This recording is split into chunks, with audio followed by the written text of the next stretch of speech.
Local crime બ્રાન્ચે રાણીકામાં જાહેરમાં જુગાર રમતા 5 પૈકીના 3 ઈસમોને ઝડપી લીધા।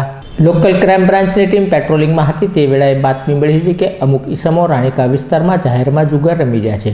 જે બાતમીના આધારે પોલીસે દોડી જઈ રેડ કરી જુગાર રમી રહેલા અફજલભાઈ, અઝીઝભાઈ નાગાણી તેમજ અયુબભાઈ, સુલેમાનભાઈ પઠાણ, મહેશભાઈ ધીરુભાઈ મકવાણાની અટકાયત કરી હતી। જ્યારે આ રેડ દરમિયાન પ્રતાપસિંહ ધીરુભા ગોહિલ અને મોહમ્મદ શકીન શેર મોહમ્મદભાઈ સોલંકીની અટક કરવાની બાકી હતી। જ્યારે આ તમામ આરોપીઓ પાસેથી કુલ રૂપિયા 15,700 કુલ મળી આવતા પોલીસે ધોરણસરની કાર્યવાહી હાથ ધરી હતી।